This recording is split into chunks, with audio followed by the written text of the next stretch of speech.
मय पाहुड निमोसे केवली गणिनम। समय सार परमागम शास्त्र की आत्मख्याति टीका में आचार्य अमृत चंद्र देव रचित 278 कलशों के अंतर्गत कर्ता कर्म अधिकार के कलश नंबर 49 पर अपन चर्चा कर रहे हैं और उसका आधार 400 वर्ष पुरानी पांडे राजमल जी की टीका बनाया है। उसका वाचन कल हो चुका था, हमने उस पर काफी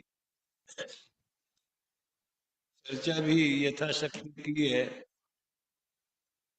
पंडित जयचंद जी छावड़ा जी ने भी उसमें क्या विचार व्यक्त किए हैं उनका अपन रसपान करेंगे, फिर आगे बढ़ेंगे।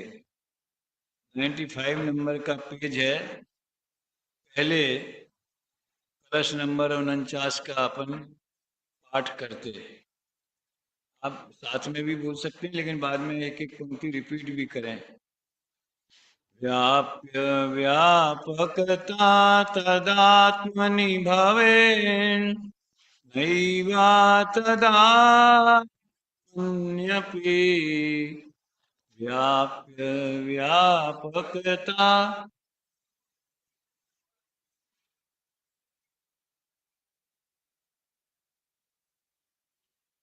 व्याप्य व्यापक भाव संभव मृते कर्म स्थिति। व्याप्य व्यापक भाव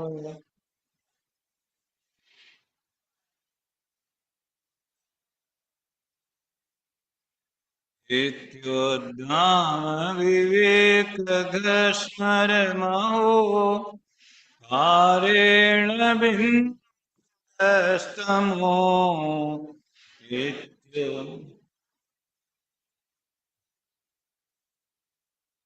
चलो हो गया। किसी ने रिपीट किया, किसी से आगे बढ़ गए। अपने में ही व्यापक व्याप्य भाव नहीं पर मैं हो सकता।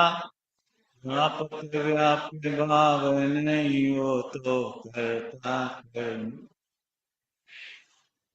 मोहित मेरे को वेद चलाए प्रबल विवेकी। उसी समय ज्ञानी हो कर यह आत्म करे कर्तृत्व निवास।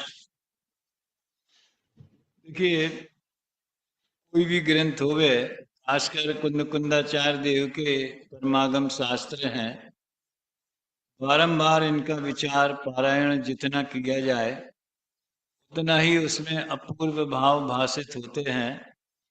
नया नया रस उसमें से झरता है।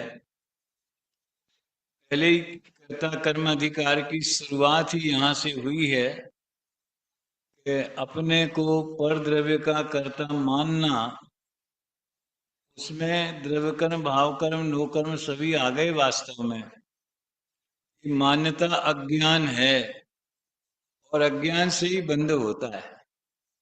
यहाँ से ये बात शुरू हुई है और अब इसके बाद में आगे बढ़ के कर्ता कर्म क्या होता है, कैसे होता है, किसमें होता है, पर को कर का अपने को पर का कर्ता मानने में अज्ञान क्यों है, अज्ञान किसे कहते हैं।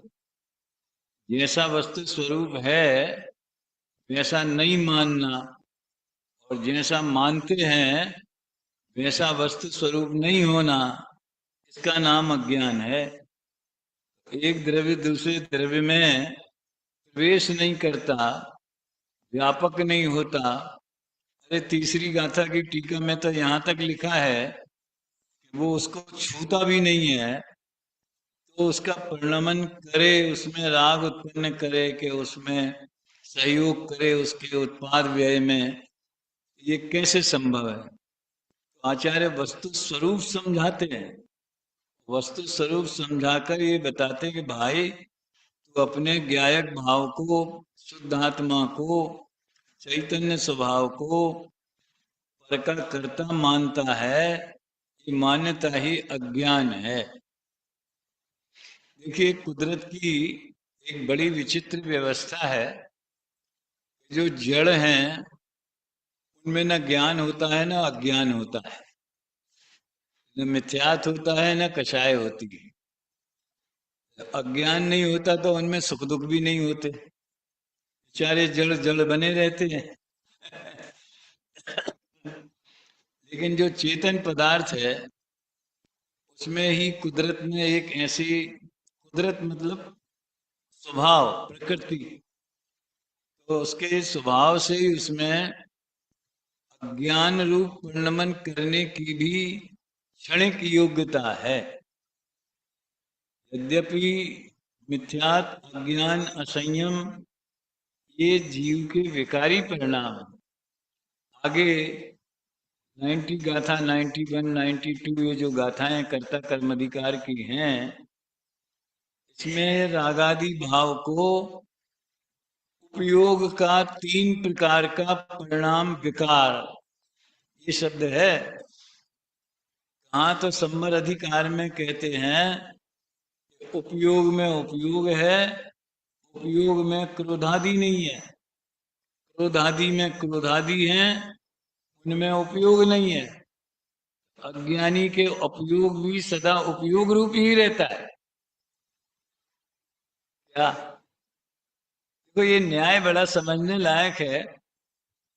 अज्ञानी अपने को अशुद्ध मानते हैं, यूं कहो कि अपने उपयोग को, अपने ज्ञान स्वभाव को अशुद्ध मानना अज्ञान है, मिथ्यात है। इससे ही सिद्ध होता है कि उपयोग अशुद्ध हुआ नहीं था। यदि सचमुच में उपयोग अशुद्ध हो गया होता तो उसने तो सही माना, तो उसको अज्ञान क्यों बोले? तो ज्ञान बोलना चाहिए ना। इसी तरह इसमें लगाओ, मैं शरीर आदि की क्रिया का करता हूं, मैं वाणी से बोलता हूँ, प्रवचन करता हूँ, लिखता हूँ, भाई कहे मैं भोजन बनाती हूँ, पुरुष कहे मैं पैसा कमाता हूँ। इस मान्यता को अपन मिथ्यात या अज्ञान कहते हैं। इससे ही सिद्ध होता है कि वो शरीर की क्रिया का कर्ता नहीं है। क्यों, कैसे सिद्ध हो गया? अगर सचमुच में आत्मा शरीर की क्रिया का कर्ता होता तो हमने वही तो माना है,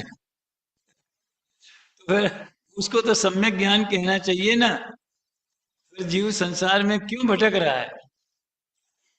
भाई, युगल जी के एक प्रवचन मैंने 308 से 311 गाथा पर भी सुने थे। उसमें शुरू के 5-6 प्रवचनों में क्रमबद्ध पर्याय के संबंध में बहुत गहरे और अच्छे मौलिक तर्क थे उसमें, लॉजिक। ये भी तर्क उसमें एक था। अपन मानते हैं कि जिस समय जो पर्याय होने वाली है कोई होगी, उसे आगे पीछे नहीं कर सकते। बहुत से लोग नहीं मानते, ऐसे कैसे हो सकता है? जैसा निमित्त है वैसी होगी, हम जैसा पुरुषार्थ करें वैसी होगी।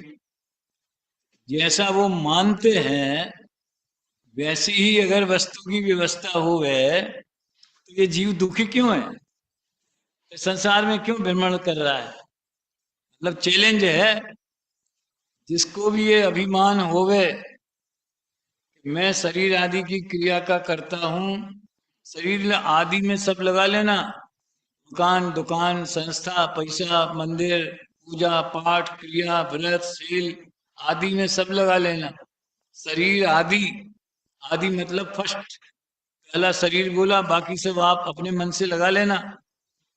जो ऐसा अभिमान करे मैं करता हूं तो करके देख ले, हैं? अब ज्यादा लंबा चौड़ा कहने की जरूरत नहीं है। कोरोना काल ने दुनिया को सिखा दिया सांस लेना भी तुम्हारे हाथ में नहीं है। समझ में आया? वो तो पुण्य के उदय से कुछ कुछ ऐसा, शास्त्र में एक शब्द आता है काक ताली न्यायवत। ताड़ का पत्ता या फल गिरा इधर से कौआ उड़ता हुआ आया, उसने बीच में ही उसको कैच कर लिया। ये तो करोड़ों अरबों केस में एक केस ऐसा बनता है। ऐसे पुण्य के उदय से हमने सोचा कि हाथ ऊंचा किया तो ऊंचा हो गया, नीचा किया तो नीचा हो गया। समझ में आया ना? योगा किया तो हमारी बीमारियां दूर हो गई। ये सब पुण्य के उदय से होता है। काकताली न्याय है ये। बाकी जो शरीर का परिणाम हमारे इच्छा के अनुसार नहीं होता, उसको करके बताओ। सोनगढ़ में हेमचंद भाई हम लोगों को सिखाते थे कि हम शरीर के करता है ना, ये हाथ ऐसा मुड़ता है, अपनी तरफ मुड़ता है, घुटने भी अपने तरफ पीछे तरफ मुड़ते हैं, तो इसको ऐसा मोड़ दो। ऐसा वो तो होता ही नहीं है। तुम तो कर सकते हो ना, तुम करो। नहीं, वो तो हड्डी ही ऐसी है, उसकी बनावट ऐसी है, तो फिर ऐसा मुड़ा उसका भी सर्टिफिकेट हड्डी को दो। तुम काय को लेते हो? ठीक है, ये तो परद्रव्य की बात हुई। इसी तरह से अपना अपनी पर्याय, अपना राग भाव, उसके हम करता हैं, ख्याल में आया ना? हम पुरुषार्थ कर सकते हैं। मोटिवेशन के लिए कहा भी जाता है कि आत्मा के हाथ में, टूरमल जी ने कहा था ना, शाम को अपन पढ़ते हैं दोपहर में, पुरुषार्थ करना इसके हाथ में है। खरेखर ये व्यवहार से समझाने की भाषा है। हाथ में तो है, लेकिन कब हमारे हाथ में आएगा? जब पुरुषार्थ होना होगा तब हमारे हाथ में आएगा। जब एफडी मैच्योर होगी तब पैसा सेविंग अकाउंट में जाएगा। समझ में आया ना? अभी तो पुरुषार्थ एफडी के अंदर फिक्स है। इस तरह से समझना चाहिए। तो हम चाहें अपने परिणाम को बदल लें, बदल के दिखा लो। मैं तो आदिनाथ भगवान का कल याद किया था। उन जैसा महापुरुष, वज्रवृषभ नाराज संगनन वाले, समझ में आया ना? प्रथम तीर्थंकर, और कितनी कितनी महानता लेकर के जन्मे, तो उनको भी 83 लाख पूर्व तक दीक्षा लेने का भाव नहीं आया। जैसे कि कथाओं में आता है कि इंद्र को चिंता हुई और उसने षड्यंत्र रचा, साजिश करी, अंतिम जिसका मृत्यु होने वाली है ऐसी देवी भेज दी। इससे सिद्ध होता है कि उनका 83 लाख पूर्व कैसे बीते होंगे। अंतर परिणति और बाह्य परिणति, अभी अपन उसको उस लाइन पे जाना नहीं है, लेकिन नीलांजना का नृत्य देखने देखते देखते इंद्र आते थे मनोरंजन के लिए, देवियां भेजी जाती थी, और इन्हें भेद विज्ञान बरतता था, गजब का भेद विज्ञान। उस भेद विज्ञान में देवेंद्र भाई इतनी ताकत क्यों नहीं आई कि वो मुनि दीक्षा लेने का भाव आ जाए? 83 लाख पूर्व तक मैं तो ऐसा मानता हूं गुणस्थान चौथा ही था। नीलेश भाई, बोले आचरण पांचवें जैसा हो गए। महापुरुषों का हीन पुरुषार्थ नहीं होता। अनुव्रत धारण करना ये राजमार्ग नहीं है, ये अपवाद मार्ग है। कायदे से तो महाव्रत ही लेना चाहिए। फिर कहेगा अगर शक्ति नहीं है तो चलो कोई बात नहीं, अभी अनुव्रत ले लेगा। उनके चौथे गुण स्थान में जो स्वरूप की दृष्टि है, भेद विज्ञान है, समझ में आया ना? वो तो सब ऊपर से ही लेके आए थे ना, पिछले कई वर्षों से, जब से सम्यक दर्शन हुआ था। एक गुरुदेव के प्रवचन में ये लॉजिक सुना, मुझे बहुत भाया। सुनो सुनो, पर्याय पर्याय की स्वतंत्रता। 33 सागर तक सर्वार्थ सिद्धि में रहते हैं देव। शुक्ल लेस्या होती है, वो शुक्ल लेस्या उन्हें चौथे से पांचवें में नहीं भेज पाती। क्या कीमत है उस शुक्ल लेस्या की? मंद कषाय है, अनंतान 3 कषाय के अभाव का जो दुख है, उसमें भी अनुभाग शक्तिहीन है। क्या किया उस शुक्ल लेस्या ने? क्यों नहीं इतनी एकाग्रता हो गई कि संयम हो जावे? साहब देवगति में संयम नहीं होता, क्यों नहीं होता? योग्यता की बात आ गई ना। मैंने तो गुरुदेव से इतना ही सुना सिर्फ, शुक्ल लेस्या वाला। फिर मैंने उसको कृष्ण लेस्या पे लगाया। सातवें नरक का नार की, उसकी भी आयु 33 सागर की। और यहाँ सम्यक तो हो गए, और सम्यक छूट गया हो गए, और सातवें नरक में जाके अंतर मुहूर्त में फिर ले ले गए। ऐसे तो असंख्यात जीव है ना, आश्चर्य है। सातवें नरक में असंख्यात जीव, वैसे ही चौथे गुण स्थान वाले भेद विज्ञानी आत्मरसी जैसे सर्वा सिद्धि में है, उनको भी कृष्ण लेस्या है, उधर शुक्ल लेस्या है। वो शुक्ल लेस्या पांचवा नहीं कर सकती, और ये कृष्ण लेस्या पहला नहीं कर सकती। क्या किया लेस्या ने? लेस्या और कसाय का क्या गठबंधन है। ये लेस्या का प्रकरण लेते हैं, मुझे बड़ा अच्छा लगता है। ये प्रकरण समझने लायक है। नीलेश भाई जो लेते हैं वो बहुत बढ़िया समझने लायक प्रकरण है। मैं तो इतनी गणित लगाता हूँ, ज्यादा नहीं लगा पाता है। उस लेस्या ने क्या किया? कुछ नहीं किया। मतलब वो लेस्या का परिणाम अपने में है, उसके सटकारक अपने में है, और चौथे गुण स्थान का जो अनंत अनुबंधी और दर्शन मोह का अभाव भेद विज्ञान है, वो धारा अपने में है। दोनों स्वतंत्र हैं। एक पर्याय में दो धाराएं हैं, एक ज्ञान धारा और एक राग धारा, लेकिन दोनों धाराएं एक दूसरे को डिस्टर्ब नहीं करती। और उनका जो वीर्यांतराय कर्म का क्षयोपशम है, जितना बल प्रकट हुआ है, पौरुष आत्म बल, वही वीर्य उनका कृष्णलेस्या के परिणाम में भी लग रहा है, और वही वीर्य उनका वेद विज्ञान में भी लग रहा है। वीर्य के दो टुकड़े थोड़ी होते, जैसे वही इलेक्ट्रिसिटी पंखे में भी लग रही है, और वही एसी में भी लग रही है, वही इलेक्ट्रिक, वही मतलब उसी जाति की, वही जो है वो हीटर से पानी गर्म कर, वॉशिंग मशीन भी चला रही है, इंडक्शन भी चला रही है। कितनी स्वतंत्रता! अपन तो सोचते एक एक पर्याय पर्याय स्वतंत्र है, थोड़ा इससे एक कदम और आगे है। इस पर्याय की दो धाराएं जुदी जुदी हैं, तो वो दोनों धाराएं इतनी इतनी स्वतंत्र प्यार से साथ में रहती।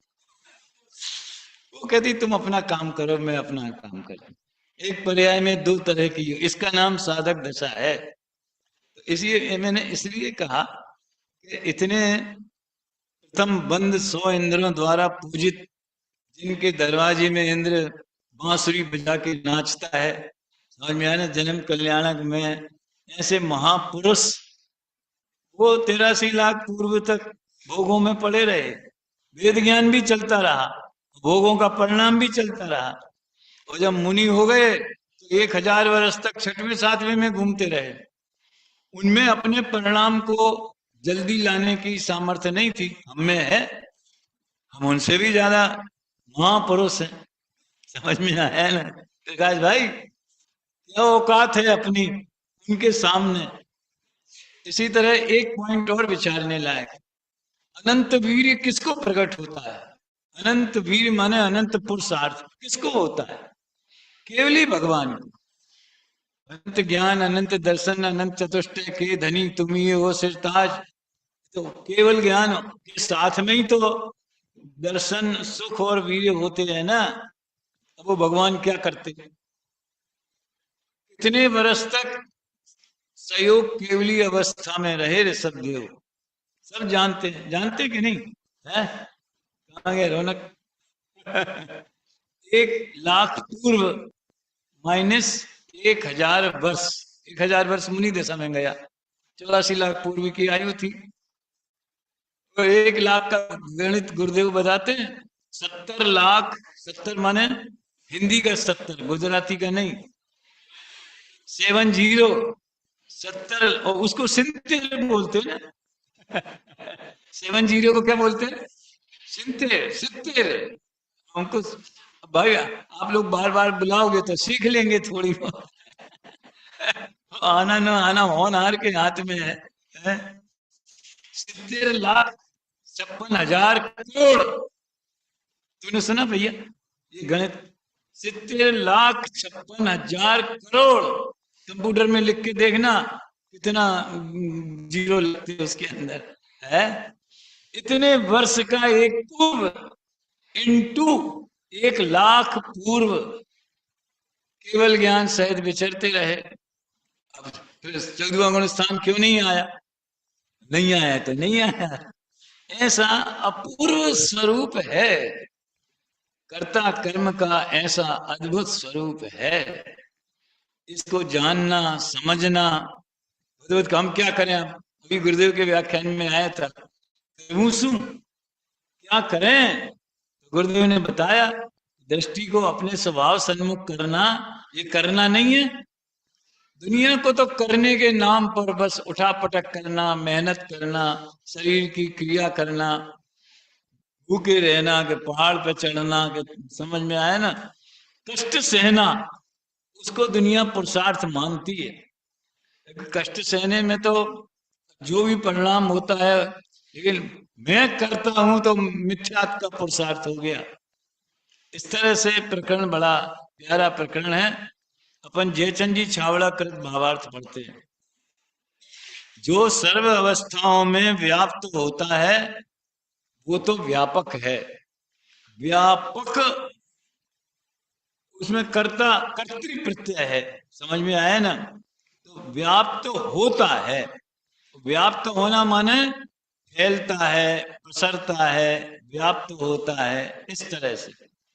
जैसे कि इस हॉल इतना बड़ा है, लंबा चौड़ा, और इसमें लाइट का प्रकाश पूरे हॉल में व्याप्त है। तो जो व्यापक है वो उसका क्राइटेरिया बड़ा होता है।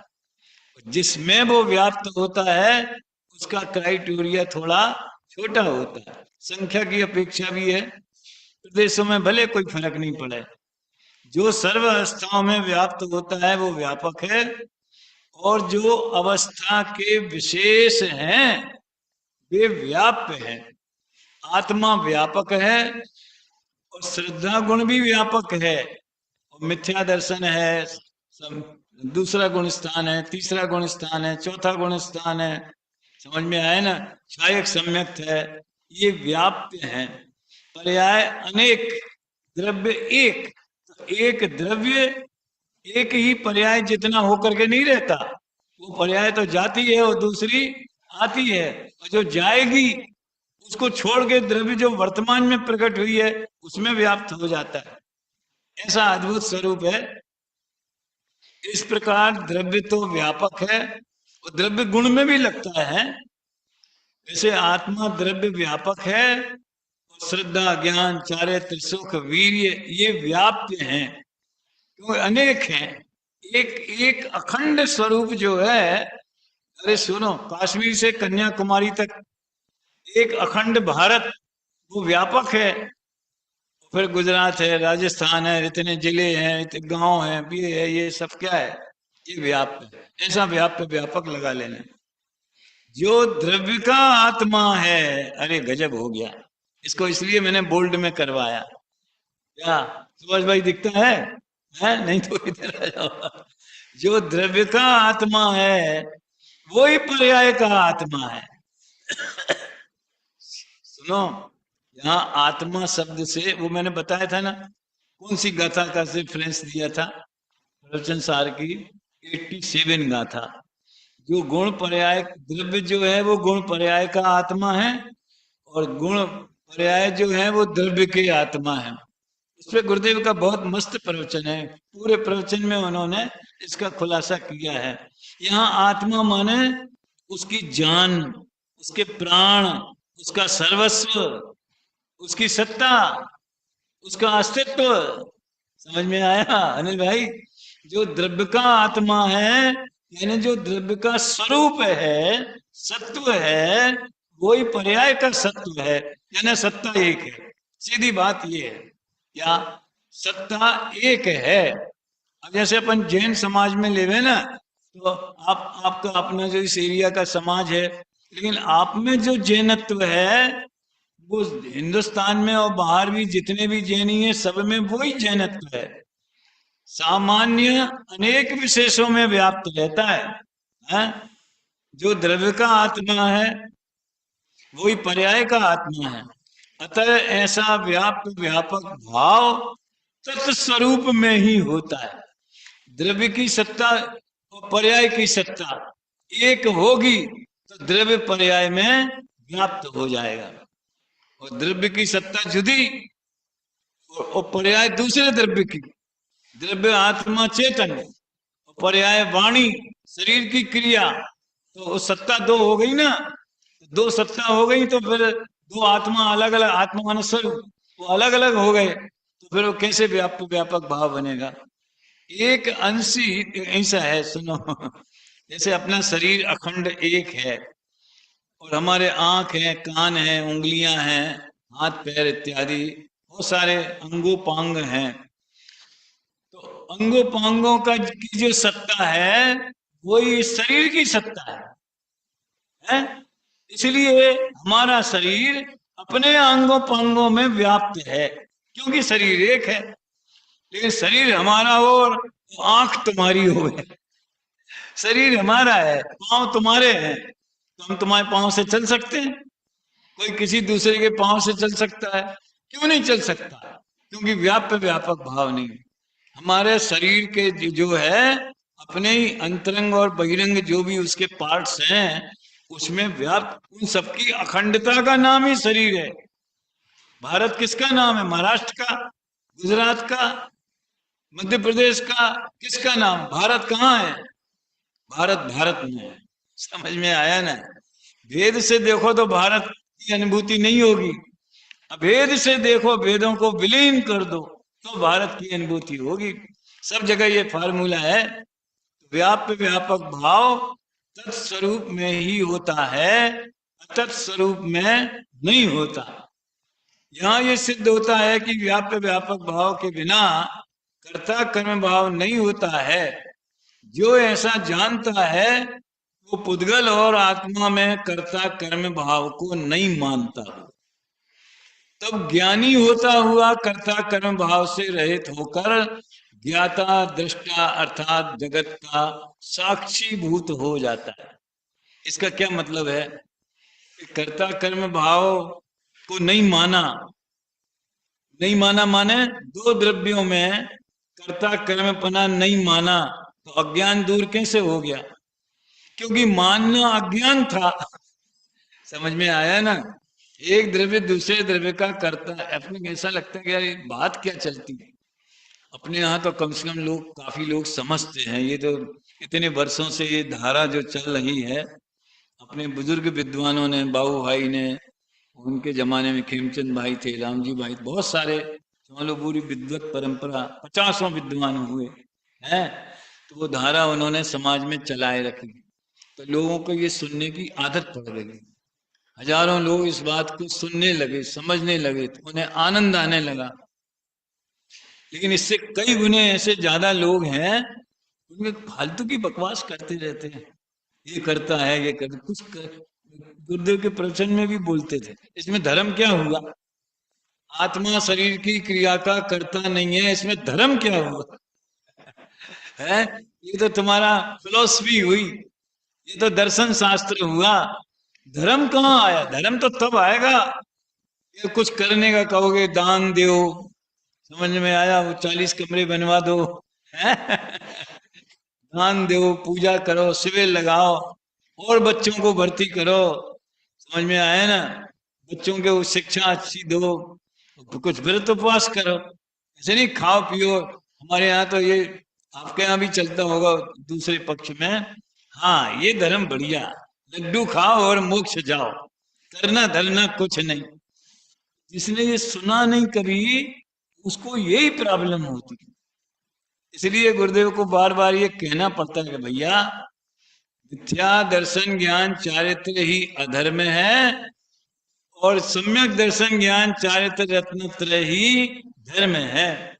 कर्ता कर्म दो द्रव्यों में मानना जो सबसे बड़ा अधर्म है, महापाप है। मिथ्यात्व जो है, टोडरमल जी ने कहा है, सत्य व्यसन आदि से भी बड़ा पाप जानकर इसको पहले छुड़ाया है। पर इसमें थोड़ा एक सावधानी ये रखने की बात है कि वो जो सत्य व्यसन से भी बड़ा पाप है ना, वो गृहीत मिथ्यात्व। इस पे ध्यान गया होगा आप लोगों का, है? वो 6वें अधिकार में वो बात लिखी है, जहां उन्होंने गुरु कुदेव कुधर्म इत्यादि का निषेध किया है। फिर उसके बाद में समापन में वो लिखते हैं कि मिथ्यात्व सत्य व्यसन आदि से भी बड़ा पाप। एक चर्चा संग्रह में तो पापों की एक वो लिस्ट आई है कि सबसे बड़ा पाप गृहीत मिथ्यात्व। अब उस दुनिया को उसमें धर्म मालूम पड़ता है, जैनियों को उसमें धर्म मालूम पड़ता है। थोड़ा मैंने कहा था ना, ब्रह्मा विष्णु महेश सब अपने यहाँ तो सबकी पूजा होती, तुम लोग अकेले एक ही को रखते हो बस, है? नई पीढ़ी को ये बात समझना समझाना बहुत जरूरी है भैया, क्योंकि नई पीढ़ी का जो वातावरण है वो उनको देव गुरु धर्म से दूर कर रहा है। और वो जो है, इसलिए अब जिन बच्चों को अपन यहाँ रखते हैं, आपके यहाँ पढ़ाते भी होंगे, अब क्या कोर्स है क्या नहीं है, मुझे इतना ज्यादा डिटेल में मैं नहीं गया, मैं पूछूंगा भी इन लोगों से कि उनके चढ़ाला होगी, समझ में आया ना? तो जब ये प्रकरण आवे तो फर्क समझाना चाहिए। वैसे से थोड़ा विषयांतर जरूर होऊंगा मैं, क्योंकि मुझे तो यहीं तक का लेना था। एक वो सबसे पहले हम अमेरिका गए 1999 में, शिकागो 10 लक्षण में। तो जिस मंदिर में व्याख्यान होते थे वहां 4 बिंब शुद्ध वीतरागी थे, 20 प्रतिमाएं रागी थी। समझ में आया ना? बच्चों को कैसे समझाना वो बता रहा हूं मैं, बच्चों के टीचर सुन रहे होंगे कैसे समझाना। अपना तो जो जो समझ लो अपनी श्रद्धा है, बाकी से तो अपन आगे निकल जावे और जहां वीतराग भगवान आवे नमस्कार करें, लोग देखें यार ये तो बहुत समझ लो पक्षपात करते हैं, संप्रदायवाद फैलाते हैं, भेद करते हैं। हाँ, अपन तो अभेद वाले क्या फर्क करना, भगवान तो एक ही है ना। अरे चाहे प्रतिमा रागी हो चाहे वीतरागी हो, उसमें क्या फर्क, तुम लोग कैसा फर्क करते हैं? अब जब पूरा 10 दिन हो गया गनी में, तो बीच में कोई प्रश्न नहीं आया। और बाद में जब उनके मेरे को जिनके यहाँ ठहरे थे हम, निरंजन भाई के यहाँ, उनके यहाँ फोन आया, ये ऐसा क्यों करते? संयोग वशात उसी समय उनके नए घर का उन्होंने प्रारंभ किया था और उसका कोई पूजन विधान उनके घर पे ही रखा था। बहुत लोग इकट्ठे आए, 100-150 लोग आए।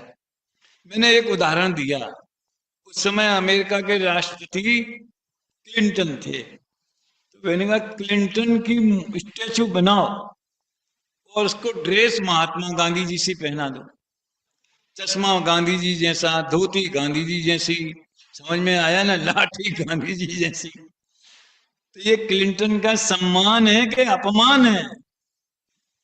कई दुनिया उसको मानेगी क्या? जिन प्रतिमा जिन सारखी कही जिनागम माई। अब उल्टा करो, गांधी जी की मूर्ति बना दो, देखो उनको बढ़िया suit boot hat, Gandhi ji ने भी तो पहना तो था ना, लंदन में पढ़ते थे, समझ में आया ना, वकालत उन्होंने की लंदन में, फिर भारत आए तो चली नहीं, तो राजनीति में आ गए हैं। तो जब वो स्टूडेंट थे उस समय की एक फोटो ले करके, यानी अब तो आजकल तो कंप्यूटर में आराम से बन सकती है, फिर वैसा एक स्टेचू लगा दो, तो ये गांधी जी का सम्मान है कि अपमान है? समझ में आया ना? तो भैया हमारे लिए राजा ऋषभदेव पूज्य नहीं है, आदरणीय है। लोक व्यवहार के हिसाब से राजा की पूजा होती माने सम्मान होता है, उसको कोई अष्टद्रव्य से अर्घ्य चढ़ा करके पूजा नहीं होती है, हैं? तो पूजा शब्द के बहुत से अर्थ होते हैं, कभी कभी पिटाई के लिए भी पूजा कहते थे। बचपन में अम्मा बोलती थी ठहरो हम तुम्हारी अच्छी पूजा करते थे समझ में आया ना? तो राजा ऋषभदेव एक इस युग के कर्म भूमि के आद्य प्रवर्तक रहे, उस नाते वो हमारे लिए रिस्पेक्टेड हो गए। लेकिन मोक्ष मार्ग में कौन आदर्श है? मोक्ष मार्ग से नेतारम वेत्तारम कर्म भूवृताम, ये कौन है? राजा ऋषभ देव हैं कि केवली ऋषभ देव हैं जो समूह शरण में बैठ के जिन्होंने तत्व उपदेश दिया? ये फर्क समझना चाहिए, समझाना चाहिए, भ्रम में नहीं पड़ना चाहिए। है ये तो यहाँ से कहाँ से बात आ गई है? कर्ता कर्म भाव, ये सबसे बड़ा वहां से आई। गृहीत मिथ्यात्व सबसे बड़ा पाप है, उसके बाद सत्य व्यसन है, उसके बाद अगृहीत मिथ्यात्व। सुनो, जिसका गृहीत मिथ्यात्व है उसे अग्रहित तो है ही है, और अगर सत्य व्यसन सेवन नहीं करता तो भी श्रद्धान में वो सेवन कर ही रहा है। बनारसीदास जी ने लिखा है, अशुभ में हार शुभ में जीत यही दूत कर्म, देह की मगन ताई यह मास भकी बो। है पाप का उदय आया तो मैं हार गया, पुण्य का उदय आया तो मैं जीत गया। ये हार जीत तो ठीक है, देह की मगनताई। गुरुदेव ने आज एक वाक्य बोला था, जैनी जिया दृष्टि छे ते त्याज रहसे। ये डायलॉग आया था, जैनी जिया दृष्टि छे ते त्याज रहसे। तो जिसने देह को अपना माना है, मतलब देह में मगन है, तो अभिप्राय में मांस भक्षण का महापाप जैसा है। देह की मगनताई तो अग्रहित मिथ्यात, अगर ग्रहित है तो अग्रहित में भी वही पावर है। गृहित में जो कुगुरु कुदेव कुधर्म सेव, कोसे चिर दर्शन मोह एव। सम्यक्त सन्मुखता कहां से चालू होती है? गृहित मिथ्यात का अभाव होने पर जीव सम्यक्त सन्मुख होता है। समझ में आया? और जो निश्चयाभास, व्यवहाराभास, उभयाभास, ये सब गृहित मिथ्यात में ही जाते, नए पैदा होते ना, नए वो अग्रहित को पुष्ट करते हैं। ये कर्ता कर्म की जो जिसका गृहित निकल गया, फिर भी मैं करता हूं, ये मान्यता रहती है। ये मान्यता अज्ञान है। जब ये मान्यता मिट गई तो ज्ञानी होता हुआ कर्ता कर्म भाव से रहित होकर ज्ञाता दृष्टा जगत का साक्षी भूत हो जाता है। देखो, ये लैंग्वेज इसमें ऐसी है कि वो केवल ज्ञान की तरफ भी जाती है और सम्यक दर्शन ज्ञान की तरफ भी जाती है। श्रद्धान में साक्षी भूत हो गया, श्रद्धा और ज्ञान में। क्यों? किसी भी परद्रव्य को अपना नहीं मानता। अच्छा एक बात सुनो, हम जिसे अपना नहीं मानते हैं, अपने से जुदा जानते हैं, उसके प्रति हमारा क्या व्यवहार होता है? अपने बच्चे के प्रति और पड़ोसी बच्चे के प्रति, अपने मकान के प्रति और पड़ोसी के मकान के प्रति। हमसे बहुत बढ़िया हो गए उसका 10 करोड़ का, और अपना बिल्कुल सिंपल हो गए, तो भी अपने मकान को देख के क्या भाव अरे होगा तो किसी का होगा, अपने को क्या करना। साक्षी भूत है कि नहीं है? पाकिस्तान में दंगे हो रहे हैं, बांग्लादेश में दंगे हो रहे हैं, अपने को फर्क पड़ता है? नेताओं को पड़ता होगा वोट के लिए। समझ में आया ना? अपने को क्या फर्क पड़ता है? साक्षी भूत। अगर हम पर को पर जान लें तो अभिप्राय में पर के प्रति साक्षी भूत हो जाते हैं। इस श्रद्धान में अब राग द्वेष होते हैं थोड़े बहुत, उसकी कोई वैल्यू नहीं है, क्योंकि वो अनंत संसार के बंध के कारण नहीं होते। अभी बनारसीदास जी के कलश का अपन आनंद लेते हैं। जैसो जो दरब ताकि तैसो गोन पर जाए, ताई सो मेलत पे मिले न काहू आन सो। जीव वस्तु चेतन करम जड़ जाति भेद, अलाप जो के तंब जोरे कान सो। ऐसो सो विवेक जाके हेरे दे प्रगट भयो, ताको भ्रम गयो ज्योति मेरे भाग्य भान सो। सोई जीव कर्म तो करता सुधी से पे, अकरता कयो शुद्धता के। इसमें मल्टीपर्पज है। बनारसीदास जी भी हैं, जयचंद जी छावड़ा भी हैं, समझ में आया ना? पांडे राजमल जी भी हैं, आचार्य अमृतचंद्र भी हैं, पद्यानुवाद भी है। जो द्रव्य जैसा है वो वैसे गुण पर्याय से ही मिलता है। मिले ना कहूं आन सो, आन मन जुदा, दूसरे से कभी मिलता नहीं है। जीव वस्तु चेतन और कर्म जड़, ऐसा उनमें जाति भेद है। उदाहरण बड़ा विचित्र है।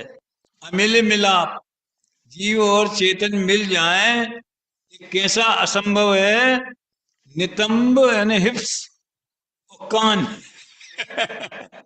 ऐसा योगासन तो बाबा रामदेव भी नहीं कर सकते कि जो कान को नितंब से मिला देवे, मतलब इतना मुड़ जावे। समझ में आया ना, इतना लचीला शरीर हो जावे कि कान जो हो उल्टा, सीधा तो समझ लो अपन झुक जाए तो जिनका जो पेट वेट नॉर्मल रहता है ना, वो बड़ा नहीं होता है, तो माथा जो है वो अंगूठे, पैर के अंगूठे से मिला लेते, इतना मिला लेते। हमारे मित्र थे आलोक जी कारंजा वाले, तो वो मिला के हमें चिढ़ाते थे कि तुम करके दिखाओ। अब मैं उनसे कहता हूं अब तुम करके दिखाओ है। असंभव का जोरदार उदाहरण है। ऐसो सुविवेक जाके हृदय प्रकट भयो, जिसके हृदय में ऐसा विवेक प्रकट हुआ, उसका भ्रम मिट गया। जैसे तिमिर भागे भान सो, भान माने सूर्य, सूर्य का उदय होने पर जैसे अंधकार मिट जाता है, वैसे भेद विज्ञान होने पर उसका अंधकार कर्ता कर्म वाला मिट गया। सोई जीव कर्म को करता सो दिसे, लेकिन वो जीव व्यवहार से देखो तो कर्म का करता हुआ दिखता है, परंतु इसमें कहां लिखा परंतु, पे समझ में आया ना। अकर्ता कयो है शुद्धता के परमानसो, शुद्ध नय से, गुरुदेव कहते शुद्ध नय निश्चय એટલે सत्य, वास्तविक नय से देखा जाए तो वो अकर्ता है। ये बहुत रसपान अपन ने बहुत यथाशक्ति 4 दिन 49 कलश का किया।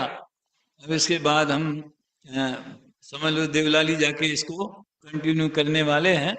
आप लोगों वहाँ के चैनल से भी लाभ ले सकते हैं, हमारे चैनल से भी ले सकते हैं, हैं?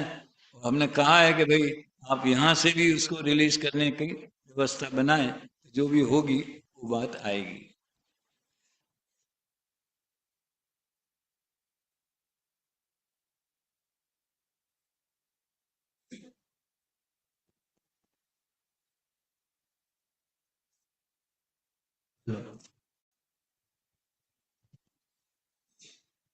अभी हम सभी आदरणीय भाई साहब अभय जी के माध्यम से बहुत ही सुंदर चर्चा का लाभ ले रहे थे। इसके पश्चात आदरणीय पंडित जी अभय शैलेश भाई जी का प्रवचन होगा। दोपहर का कार्यक्रम थोड़ा परिवर्तन है। आज मोहनलाल केशवलाल गांधी स्मृति के उपलक्ष्य में जो पुरस्कार वितरण का जो कार्यक्रम होता है, ठीक दोपहर में 4 बजे प्रारंभ होगा। उससे पहले दोपहर में एक ही प्रवचन आज है। दोपहर का प्रवचन आदरणीय पंडित जी नीलेश भाई जी मुंबई का रहेगा। आज रात्रिकालीन में हमारे बहुत से ऐसे समाज के ओजस्वी छात्र छात्राएं बालक बालिकाएं आएंगी जो इस समाज का नाम रोशन कर रही हैं। उनके पेरेंट्स, उनके साथ साथ में उनके परिवार के सदस्य आज पधारने वाले हैं। आज रात्रिकालीन के अंदर आदरणीय पंडित जी अभय जी भाई साहब का एवं शैलेश भाई जी का इस प्रकार के 2 प्रवचनों का आज रात को आप सबको लाभ मिलने वाला है।